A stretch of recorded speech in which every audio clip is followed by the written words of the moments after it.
Let's dive into peptides. Everybody knows about them, but I'm not sure anybody really knows what to do with them. What have you seen that has been happening with peptides? Obviously, the peptides are changing the game, 100%. There are some pretty cool peptides out there that can help enhance the rate at which you produce ATP. NAD, NMN, NR, all these are used for longevity, immunity, energy capacity. With the work put in yourself, if you take peptides like this, they can help to enhance your endurance, your cardiovascular sort of capacity or potential. All right, everybody, we're here with one of the best dudes that I've met at these events, my boy Michael. And it was funny is like Josh was telling me about you, and then we ended up sitting next to each other at CJI. And I was like, oh, hey, man, what's your name? And I was like, oh, motherfucker, like, that's you. Like, all right, cool, sick.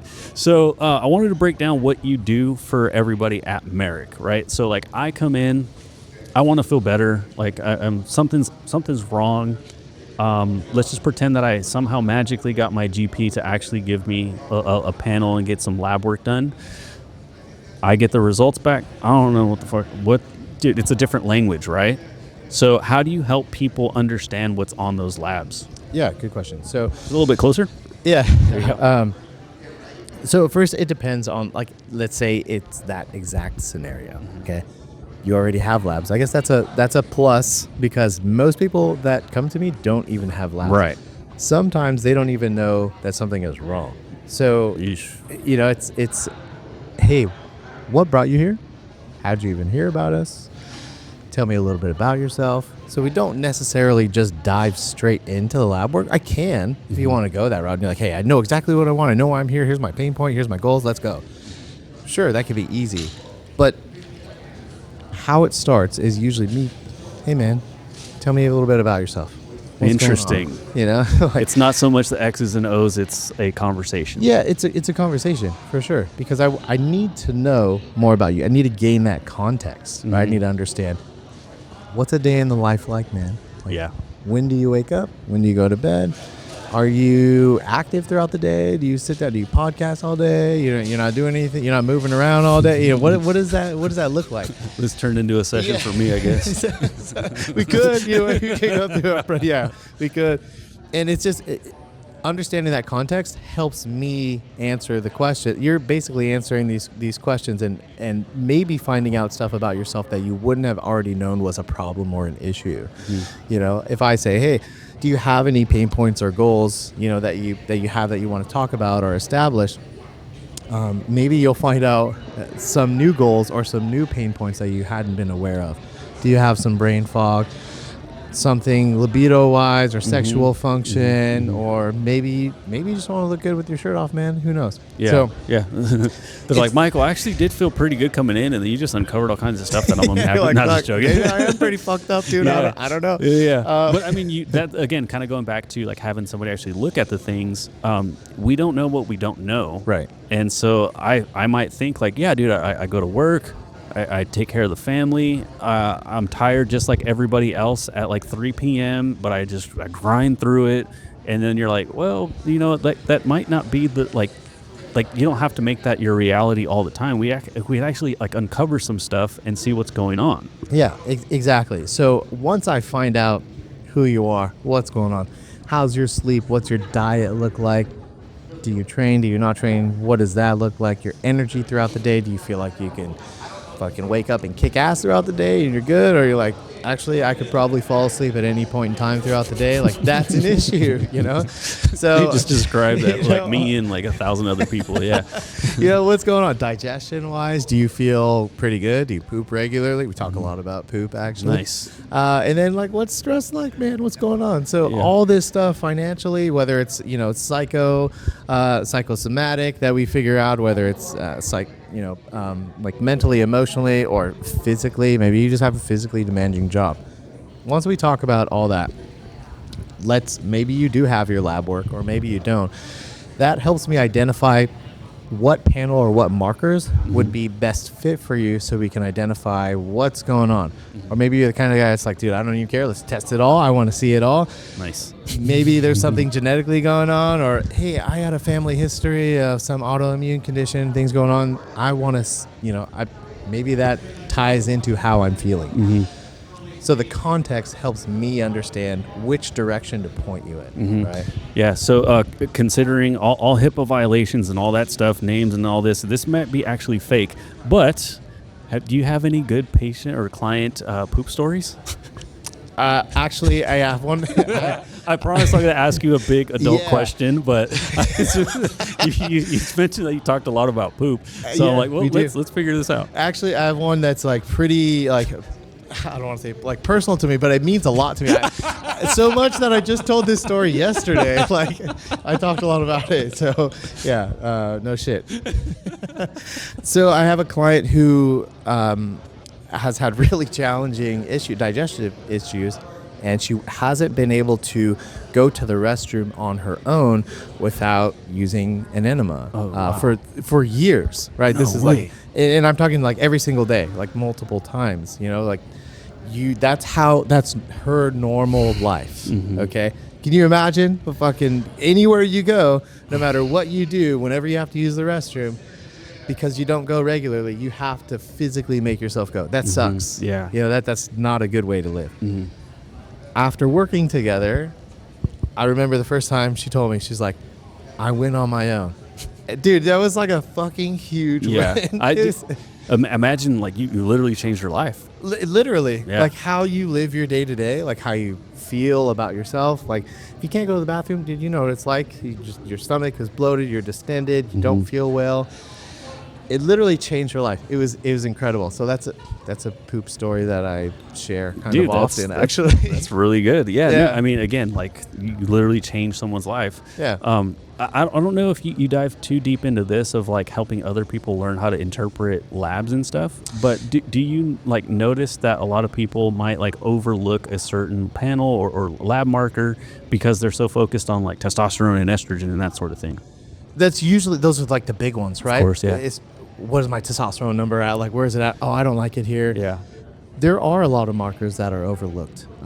You know, some of the guys talked about, you know, just yesterday, like, is it, maybe we need to address what's going on with your thyroid before we look at your sex hormones or what's going on there. There is a lot of education. I'm a coach. My job is to help you understand how things work. I'm here to teach you, right?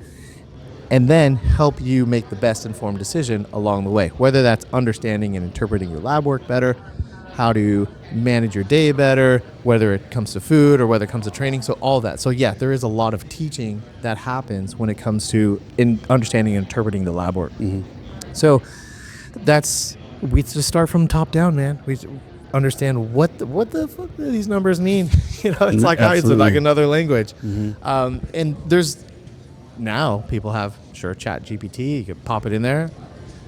It's great, but there's the thing that ChatGPT doesn't do, unless you really take the time to do it, is all that context that I mentioned before we even get to the lab markers. Right. That stuff really matters, and understanding these things are not isolated in a vacuum, right? These it's like a symphony, man. Like if the fucking trumpet's fucked up or something like that, like it's gonna throw off the entire sound of the music. Yeah. Right? So helping people understand these markers, and what they are, what they mean, what the range is optimal, optimal ranges versus a Western medical range, what those look like, why they should be in those values, what influences those values.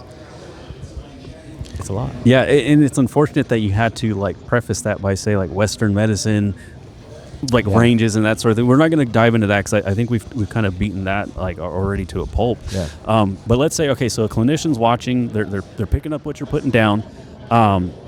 They handle, I'll say, the everyday person, the 40-year-old dude that has a family that just wants to feel good, the mom that also wants to feel good and that sort of thing. And then all of a sudden, this really big jack dude hits them up and he's like, hey, I'm a bodybuilder.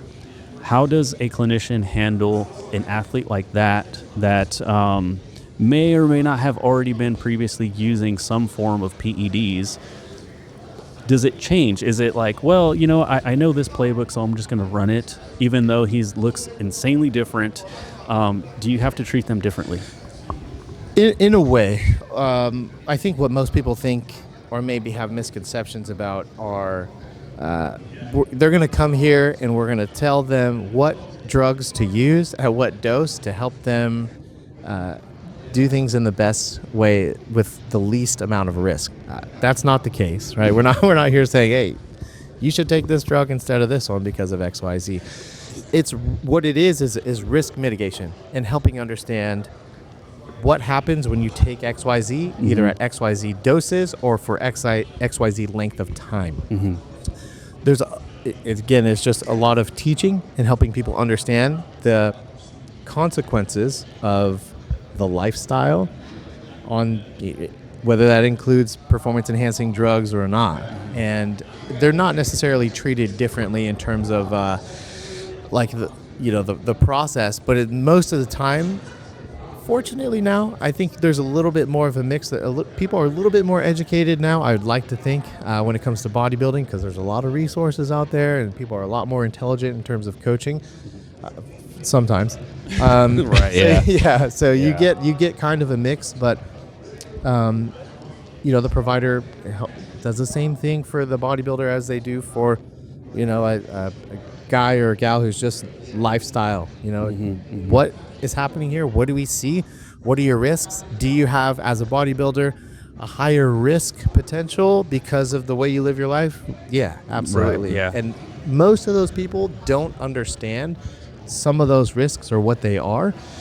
I think everybody understands that there is a risk. There are risks in bodybuilding, but some people don't understand like how high those risks are or what the full totality of it, the entire thing. Yeah. So, and I definitely don't want to encourage, messing with illegal steroids and all that stuff.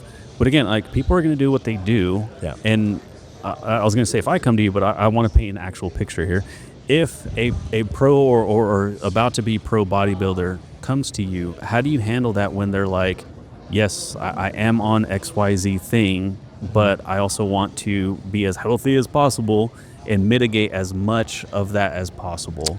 Because again, I'm just trying to lay out these things because I'm sure clinicians are probably like, dude, I don't even want to open that can of worms because I don't want that dude that steroid head to come and try to get on more steroids.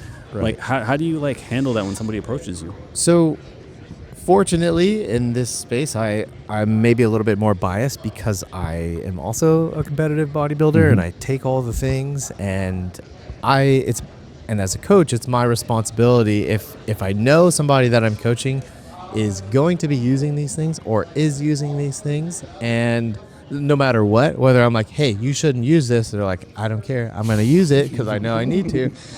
It's my responsibility to help them understand why they feel the way they feel because of the things that they're taking in association with how they're living their lifestyle, right? So I think that's the biggest part of it. Less is more often than not. Okay, so whatever drug it is that you're using, usually less is more, and that's where we can find gaps and holes in the lifestyle or the training or whatever sort of other variable in place outside or independent of the exogenous hormones that they're using. Most of the time there's gaps there, right? Drugs work. That's not everybody knows that. The Breaking drugs, news. Yeah, right. The drugs definitely work, but it's the combination of them and the amount and how they affect and influence the body, not just physically, but mentally and emotionally. That's the role that I'm playing. So. Hey guys, Ali Gilbert here. I hope you're enjoying all the content from the Silverback Summit. Real quick, just wanted to let you know, I have my own podcast coming. So stay tuned for the Ali Gilbert podcast, Resurrected. Got it. Yeah. So a lot of skinny dudes like that look like me will say the dudes at the top may or may not be genetically the greatest. They may or may not be the hardest working. They just got the pharmacology. They got the best pharmacology because they're taking the most stuff at the best dosages. What are your thoughts on that? In order to be at the top, you have to take more than everybody else. Yeah, it's actually really cool because I have seen your favorite bodybuilders' lab work. 100%. The bodybuilders at the very top who are at the Olympia level, winning Olympias, I've seen their lab work.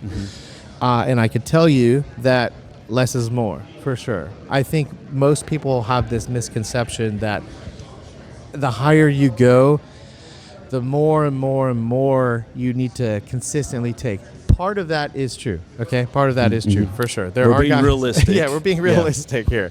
But I think it's at doses that people aren't necessarily always thinking. Right, there is a strategy to this, and yeah, there are higher relatively doses than somebody who's not going to be bodybuilding, but they're not always taking that much. I see a lot more amateur bodybuilders or hobbyists taking way more than some pro bodybuilders, and that's concerning. Oh my gosh, dude! And so again, like it goes back to like you don't know what you don't know. Yeah. And it's like kind of like the playground rumor where it's like, oh, if you want to be big, dude, you got to take all this stuff. And again, I don't want to advocate for taking stuff, and we're not going to tell you or dosages or anything like that. But again, is it still kind of, I don't want to say tried and true, because I'm not trying to promote the use of illegal substances. But a lot of people will say like, oh, you just take a lot of trend and you take a lot of test. And again, like I don't know all of, like, I'll say baseline, but the common ones. But are people taking like just a flurry, a fucking whole smorgasbord of like let me have like 10 needles on the table and let me take all these things? Or are those the lab work that you're seeing? Is it like, okay, you have elevated XYZ, that makes sense? There's usually a core amount of compounds that are in a stack design that most... There you go, stack. Sorry, it's been a while for me. That's all right. Most people... I'll help you out with the lingo. Yeah, thank you. Can you help me out with the other stuff, too? Yeah. Come see me. Yeah, there's usually a core amount of compounds that are in the mix at any given time. Testosterone is usually the foundation, right? The base. That's usually always in. Some people don't...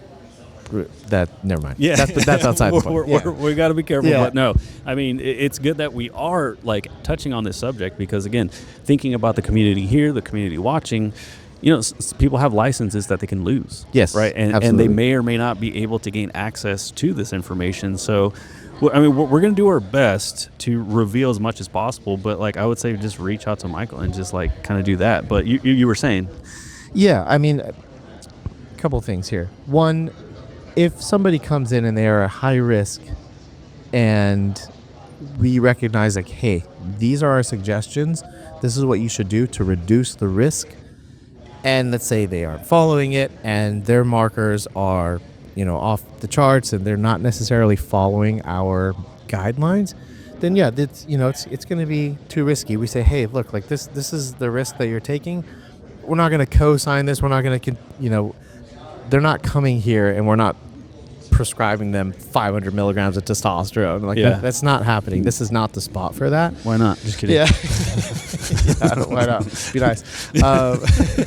It's not the spot for that. But it's risk mitigation. Like, we'll help you out as much as we can. We have some fantastic doctors here and an entire clinical team and health coaches who are nerds about this stuff. And, we like to dive in pretty deep. So we like to obviously guide people in the right direction and be really fucking good bodybuilders. I became a better bodybuilder when I understood a lot of the mechanisms behind the drugs or the medication behind this stuff. Yeah.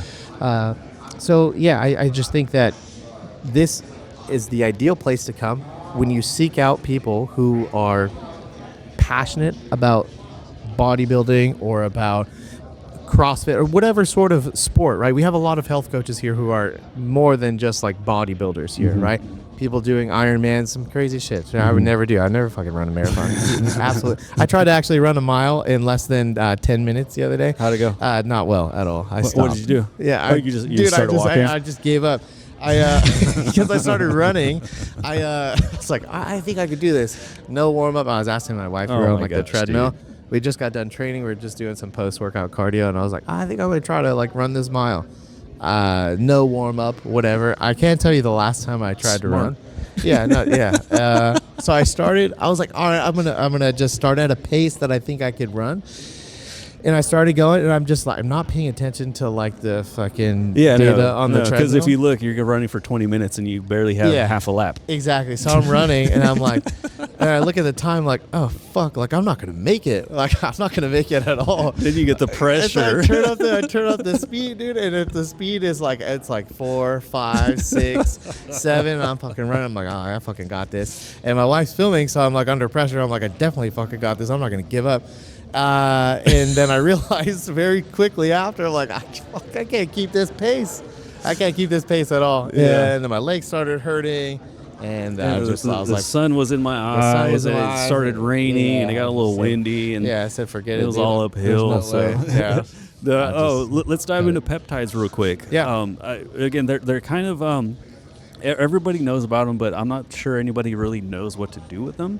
I will say personally, I've never really heard anybody say like, oh, because of this peptide, it like changed everything for me. Keep in mind that I don't fucking have these conversations often, but at the same time, like when I'm at jiu-jitsu or something, somebody's like, oh, I took BPC and like, it was cool.